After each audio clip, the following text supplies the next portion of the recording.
clock is rolling around. What's coming on? Law and Order. One of my favorite shows. I'm thinking Law and Order.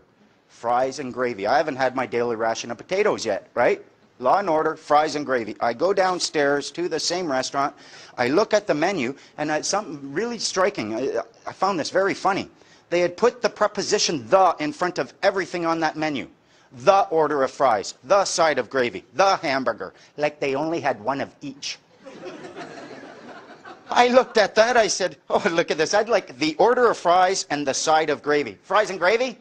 The order of fries and the side of gravy. Fries and gravy? The order of fries, the side of gravy. Fries and gravy?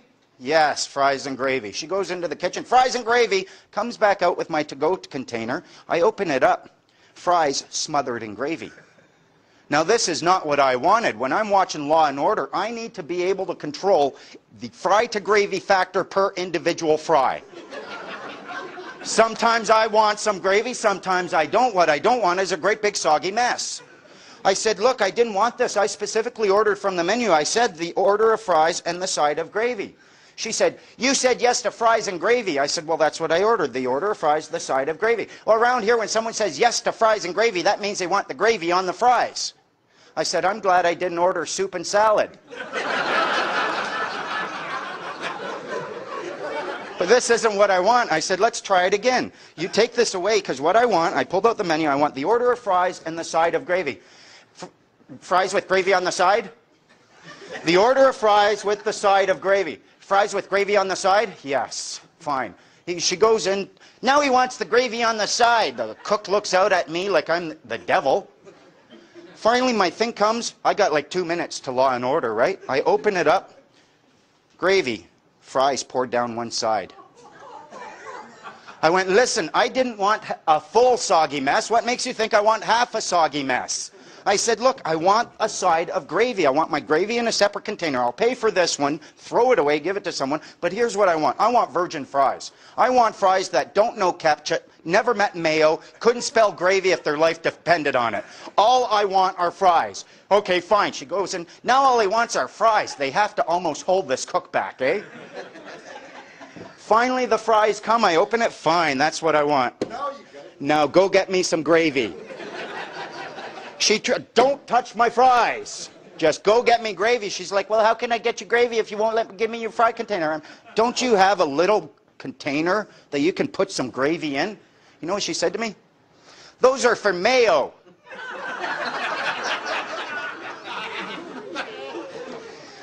I highlight the story one. I wanted to start off with a bit of humor. But plus, it expresses how much language is important to us. It expresses that you might use the exact same language as someone else, but if you don't understand, if you're operating upon a presumption or an assumption, you are not going to get what you want. These words mean things, and if you don't know what these words mean, you are going to be getting soggy fries when you want virgin fries and a side of gravy. And the Law Society loves doing this. They want you to eat the soggiest fries imaginable. Now, let's ask ourselves, why are we all here? Look, a room full of people from young, old, all sorts. I mean, from across the entire community spectrum. Why are we all here? I think we're all here because we know on a fundamental level in our hearts that we have a right to peace and abundance, and we aren't getting this. It's like there's a big stink in the room. Everyone can smell it. Everyone's going, oh my God, who cut that one? And there's a group of lawyers in the corner with nose plugs on saying, smells like roses to me. We know there's a big stink in the room. We know that they use words they will claim are our laws that have the force of law over us, and yet at the same time they will claim that we cannot possibly understand these words because we are not a lawyer. There's a guy by the name of David E. Sherman. He's one of the premier tax accountants. And if you look in Snafu and Google David E. Sherman, he's on the record as stating these detaxers think they know what they're talking about. They read something that looks like English, but it's not. It's law, and they can't understand it. I called them on that. I said, if they can't understand it, how is it constitutional to use this to create liability on them? Never heard back from them. I think that's why we're here, and more importantly, what we want is we want to find remedy to this situation. We don't want to just sit around complaining about it. Glad you could make it.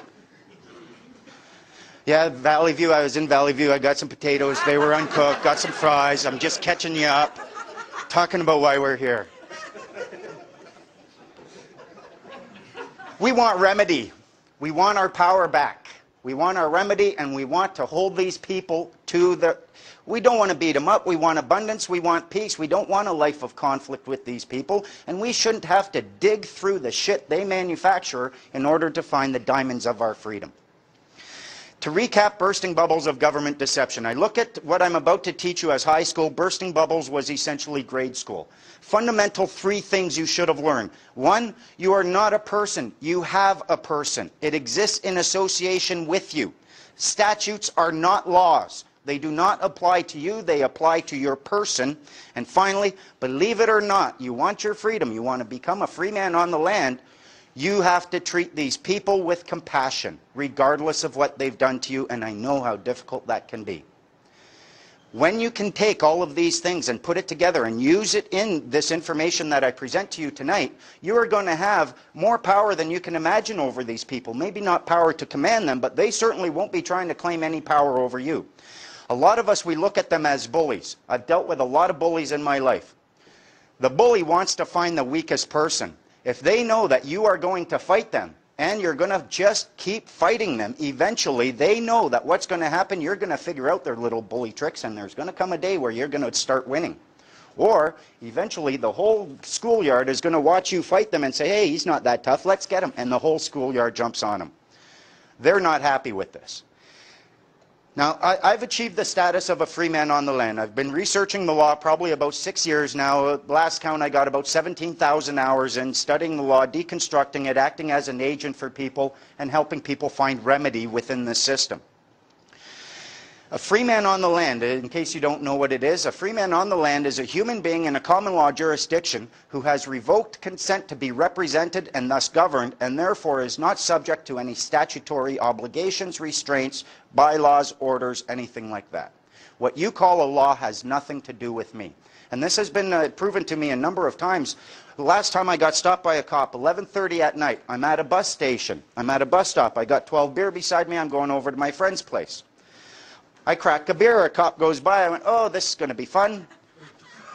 He pulls right up, he gets right out, and you know how they get out, they're all angry. Hey, what are you doing? You're drinking in public, that's against the law. You know I could arrest you under the Liquor Licensing Act, the Liquor Control Act, and I could confiscate your beer.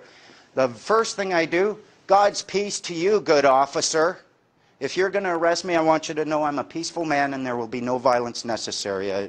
But I'm pretty sure you don't have the legal right to do any of that. So I immediately bring him down. He gets to a point where there's no more anger there. You can talk to them if there's no more anger there. So he starts asking me, well, what's your name? And actually he said, I could confiscate your beer. I said, you're going to remove my beer without clear lawful authority? Because that's the definition of confiscate. So at that point, you start using some of these words, and you know the definition of them. He's going to step back a little bit. He's looking for the weak. He's looking for the people who have no idea what these words mean. He asked me for my name. I said, well, I'd love to help you, but I don't know if you're operating legally or lawfully. I don't know if you want my legal name or a lawful name. He goes, well, I'm acting legally. I want your legal name. I said, do you have proof of claim? I have an obligation to have such a thing? Okay, fine. I'm acting lawfully. Fine. My name's Rob. What's your last name? Why do you need that if you're acting lawfully? I don't even have a last name. I have a family name. Okay, well, what's your family name? So finally, he seemed like a decent guy. We were talking a little bit. He used to do masonry. I told him I was a mason. So I gave him the information. He punches it in his computer. He's there. I'm sitting over here. He punches my name in the computer, looks at it, squints. I smile and wave. He looks at it, gets on the horn. He's on that horn for a good 5 minutes. Comes out, puts down the horn. He's like, comes out. You know what he says to me? Mr. Menard, the West Vancouver Police Department would be deeply appreciative if you would refrain from drinking alcohol in public. Couldn't get away fast enough. They punch my name in that computer. It comes up, free man on the land, no statutory charges without the express written consent of the Attorney General. They don't want anything to do with me. This is the power that you can have over these people. This is what, it doesn't mean there is no law. It doesn't mean that I can go out and I can harm. It doesn't mean I can damage property. It doesn't mean I can use fraud in my contract. It just means that they can't use their words to dictate my actions. They're not